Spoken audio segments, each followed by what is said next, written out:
Woo! We are live. It is Lissette, Hurtado, Joe Rosen, and today we're talking about something that's really, really hot with this market, man. And Lissette, I'll let you open. What's our problem? What are we dealing with today? Appraisals. Appraisals. That's right.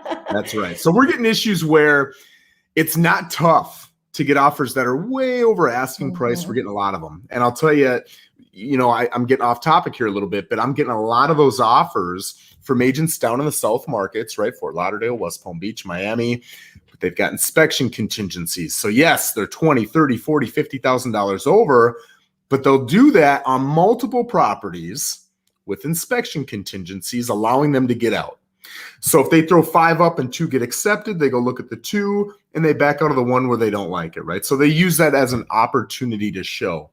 So because of that, we're seeing a lot of people who will not allow inspection contingencies, or maybe they're saying, hey, you can only come or we'll only accept your offer if you've got non-refundable escrow funds. So it's getting tough out there, and it's because a lot of the offers that we're seeing fall apart. Another issue we're getting is because so many of these offers are coming in so high overpriced, yes, people will pay it. But if you've got financing involved, you've got an appraisal.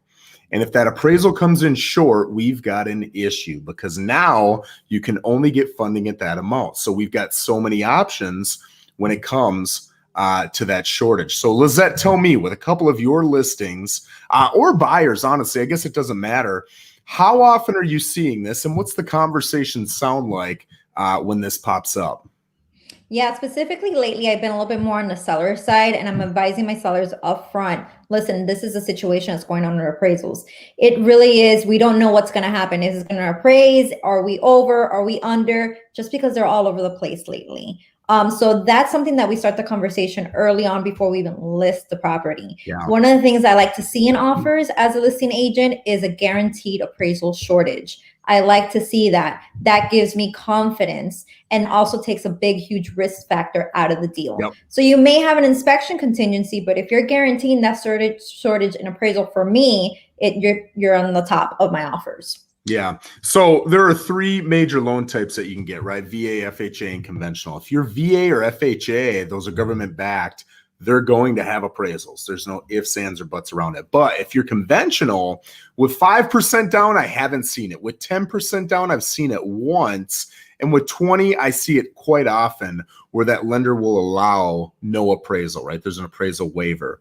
So if you are a buyer and you're trying to look good in front of that seller, but you don't want to pony up the cash difference if it's short, all you need to do is ask your lender, hey, with this particular loan, my credit score, the DTI, which is the debt to income ratio, would I be allowed an appraisal waiver?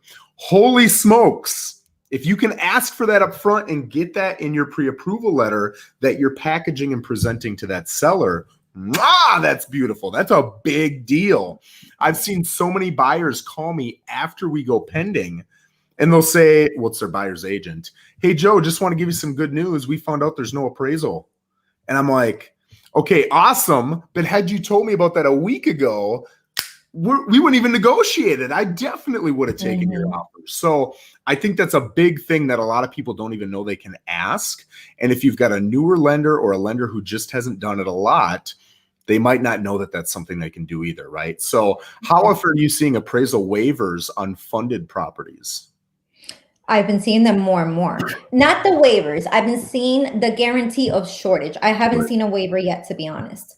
And I think also, to make just a quick point, when it comes to the listing side, listing agents, I like to stick to the comps because I know that's what the appraisal is going to look for. Yep. So I really take a good look at what the price per square footage these properties are going for. And I have that conversation with my sellers. If they want to list $5,000, $10,000 over what I'm suggesting, I'm letting them know it may be an issue. So you may want to come at the top of the market, but going over that, those are, issues that you could avoid up front if you price the properties well also. Yeah, I've been telling people too, pick your price. It doesn't matter. Let's say a property's worth $400. You can list it at $410, $420. Will you get it? Yeah, you'll probably get it. You might even get more. You can list it at $400, which is where the comps are. You'll still get $410, $420, $430. The difference, in my opinion, what I'm seeing is when you're lower down at the comps instead of getting 2 or 3 offers with challenging terms, you're going to get 15, 20 offers. You're going to get the same doggone price.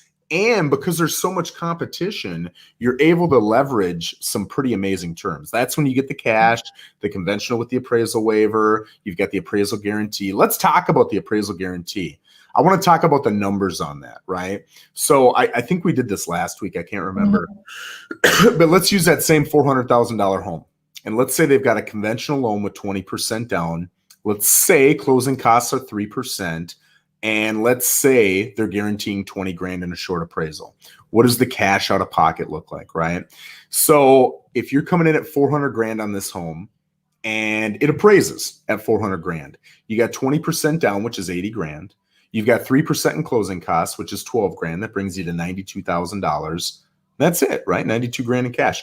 But the funding, your loan amount, is on 320, right? It's the 400 grand minus the 20% down. It's on 320.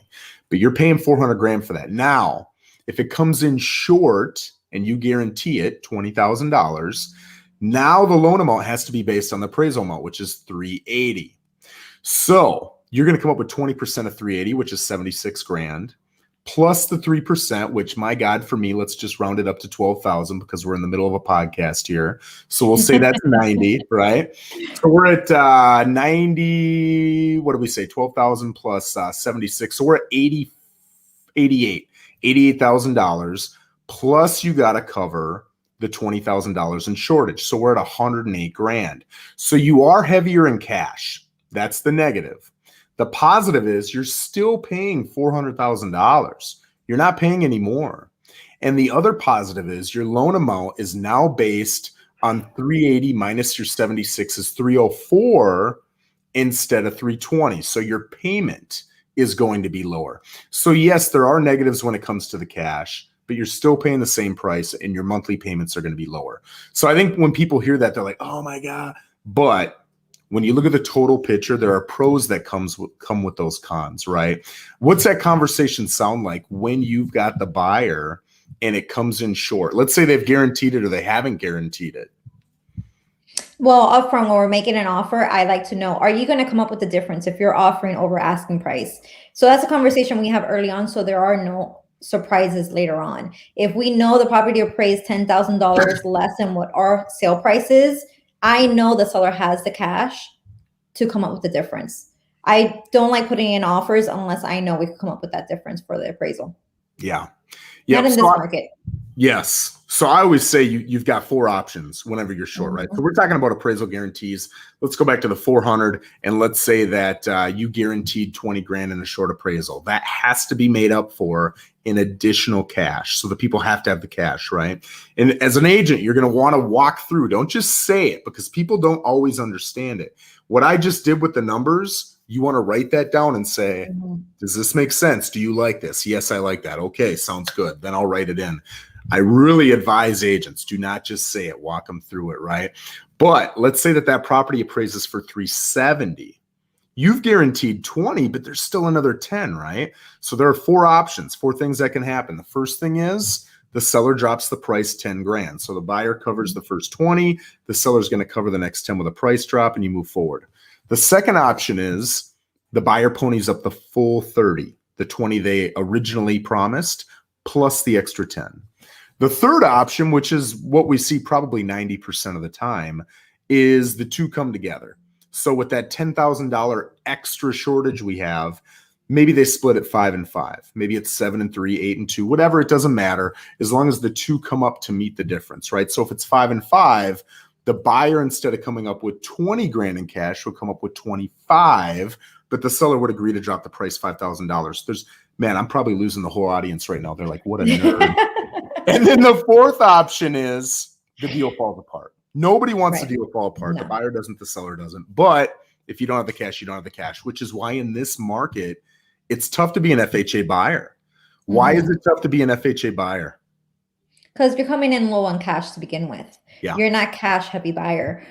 So when you're putting down 3.5%, a lot of times these buyers don't have the additional $20,000, $30,000 plus all their closing expenses to meet that difference in appraisal. So it's a tough situation right now to be FHA, to be VA, unless you do have the cash in your pocket and you just wanted that type of loan. Yeah. I've got the nicest guy that I'm talking with right now, and he wants this property I've got so bad. And we're going to put an offer together. I think he's going to have a really tough time. He's FHA. He's coming in way high on price, and he's promising me he'll cover some of the issues if there are issues. I'm not going to have any, all these things he's promising. But the challenge that I keep trying to tell him is, you're FHA for a reason, right? You've only got this much cash, which is why you're attracted to FHA at 3.5% down. And then you've still got to come up with closing costs. Let's say those are 3%, that's 6.5%. You're telling me you've got $20,000, but all that added up, that's almost $20,000. So you don't have any money to cover a shortage in appraisal. I think a lot of people think 20 grand, that's a lot of money. But when you start running the numbers and you're talking about houses, sometimes it's not a lot of money. So I think all of these things, right? These are really complex things in a fast moving market. And it's so tough because you'll get people who will come up and say, so how much am I supposed to offer an appraisal shortage? It's so dependent upon every single situation. It's dependent upon the buyer. It's dependent upon the seller. It's dependent upon how alluring are the other terms in your offer. Is that something they even care about? Maybe we know they're way underpriced and what they need is cash in 3 weeks. Well, then maybe that doesn't matter as much. So there's so many things you need to look into, but I would really push both clients and realtors, have that deep, engaging conversation. Treat them like your sister, your mother, your brother, your husband, whatever, and have that really deep, like, what about this? Did you think about this? These are the pros and cons to this. Which would you prefer? And really get deep with them to get that offer put together. So Lissette, as always, I want to let you end with some sort of nugget, some sort of thing that we can all hear and be like, wow. No, most definitely. I just have to reiterate what you just said right now is having those conversations. I sit down with my sellers and I sit down with my buyers, and I never want to put them in a situation where at the end of the transaction, they felt they lost something or didn't come away with the best possible outcome. So if you have those conversations up front, it avoids a lot of the issues and a lot of the stress that may come later with the transaction. Expectation management. I think that's awesome. That's awesome. Well, thank you very much, everybody listening. I really appreciate it. If you have any questions, I do watch these comments and I do reply to them all. So if you've got any serious questions, you can DM me or comment here and I will always get back to you. Lissette, I appreciate it. Have a great day. Have a great one. All Bye, right, guys.